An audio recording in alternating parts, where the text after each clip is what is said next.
or commentate Shulk on stream, especially after playing numbers in losers bracket. That was not what I expected for my night. It's not on most people's schedules, but mark it on your calendar. We're sitting here in winter semis. Pac-Man versus Shulk. Sinji versus Coyors. Game 1 on Smashville once again.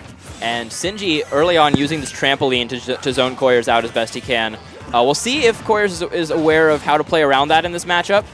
Certainly a lot of characters have trouble approaching past that trampoline. Forces them to be fairly one-dimensional with their aerial approaches.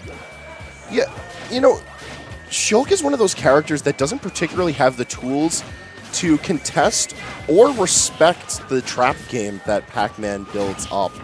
So he's going to be able to space out Fire Hydrant fairly well. He doesn't really have to worry about trampoline.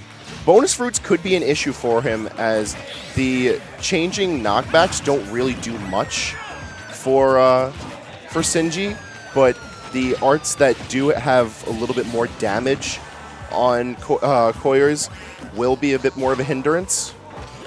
Yeah, we saw him feeling pretty safe to let Buster Mode last the full time right there. Pac-Man, not a character who exerts a lot of pressure on you like from close up. Instead, generally sitting back with those projectiles. So playing it safe, just taking the opportunity when he can. It goes for the down air air dodge read, which we saw actually get him a few stocks in a set against King Arc.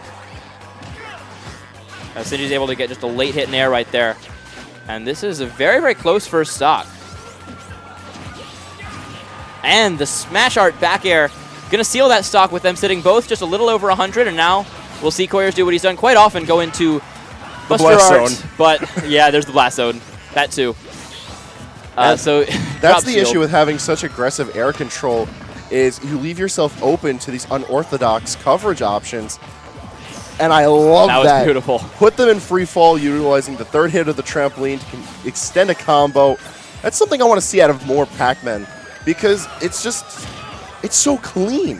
Free fall is such an unfortunate position to be in. And what a stock we've seen already from Sinji. 97% unanswered. He lost the first stock. Finally getting hit and already taking quite a bit of damage, but certainly with a pretty big lead right now. As this trampoline gives him all the space he needs to charge the fruit up to the Galaxian ship. And he gets the ship into up air right there. Oh, but a couple of nairs right there with a hydrant thrown in. Doesn't go for the lock, instead opts to charge up his bonus fruit, giving Coyors enough time to switch himself right into the right frame trap. One of the few times Pac-Man's grab does become very useful. You jab the hydrant, and it ends up at a very, very short angle, just keeps bouncing up and down right in front of him. You run up and get the grab as they shield the hydrant. It's not often that you see a character with a grab that has an active hitbox. Yes, or not active being a strange word for it, but yeah, it's close enough. 3 hitboxes that work separately for no apparent reason. Pac-Man's grab alone is already one of the most fascinatingly terrible things in this game. But you put a fire hydrant spinning around in it, you can't really punish Pac-Man from the front. Yeah, only choice really to jump air dodge through the hydrant. You do have plenty of time to punish Pac-Man from the back if you do that. Oh, yeah, you can get behind him. But it's really, really tough to do anything from in front of him in that situation. And we're going to see Coyors counterpick the same stage he counterpicked against King Arc. We're going to go to Dreamland. And I feel like this is a fine pick. Pac-Man doesn't particularly care about the triplats. It's going to give him a bit more space to play defensively, should Sinji need to play the clock. And the large enough lateral blast zones might give him a little bit more freedom as far as how much he has to worry about back air. But I want to see Coyors play a little bit more reactionary right now. He's getting very aggressive, and Sinji's doing a fine job of punishing him once he gets greedy. A good uppie out of shield right there. That trampoline, really, really quick move. I believe the hitbox is frame 1? It is. It is, in fact, a frame 1 option.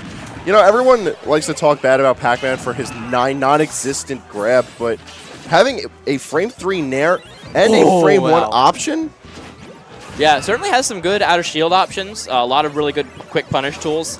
And a lot of combo starters that you see a lot of characters go for grabs in situations where Pac-Man will go for forward air nair, that sort of string. Oh, and the up smash at ledge is going to catch Sinji right there. Coyors takes the first stock. He managed to get a really nice read at the ledge, and sitting in already a precarious situation. Sinji's going to have to work himself a little bit better just so he can get off this stock. He's doing a fine job of waiting out the Buster Art. All right, dash attack to that don't look real. It's not really a combo, but it does work. I've got a feeling it's only working because of the shield art's negation of a certain percentile of knockback. And Shulk's still alive, 174%. See if he can stay alive long enough to get back into shield art, and he can. Just avoids that key, and he's sitting 181 off stage here. Coyors just patiently waiting out this trampoline and eventually gets up onto it. The back air, still not going to kill. The full tapestry of hitboxes just lined up, trying to take this stock from Coyors. Sitting at 196% in counting. Sinji doing an amazing job at avoiding all of this damage, having finally just taken a 7 percentage. And Coyors is still alive, 208 as he shields the bell right there. Going to go into shield art as he tries to recover here. The bell into the up air, still not going to kill it, 225%. Nair's going to do it, though, from center stage. 236 when he went off the side. This character's pretty good sometimes. And a very good conversion right there. The Galaxian chip gets the grab in the middle of it, forward throw, and then an up smash at the end of it. Look at all that percentage right out the gate.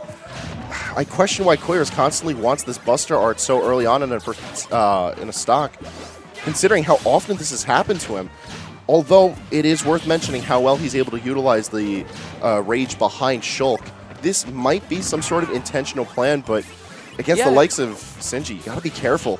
You do, but I think at the same time, as a character who definitely needs a high-risk, high-reward playstyle most of the time, unless you want to play full-out, like, jump mode timeouts. Certainly not a character that can thrive off of just being super patient and, like, that's a game Pac-Man's going to win.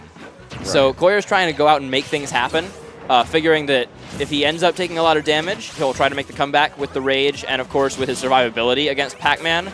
Whereas if he does get just a couple of hits, he'll get a ton of damage and be able to get a potentially very quick stock against Pac-Man.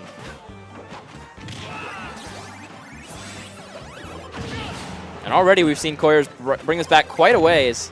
And the forward air key is going to take it. Really good conversion by Sinji, and he is going to be in winners finals. Yep, the Shulk Menace has finally been stopped, and we are going to be seeing Sinji move on a little further. So if you thought Loser's Bracket was enough of a death pool, I'd like to point out that the Shulk, who's causing upsets everywhere he looks, is in there with the best of them.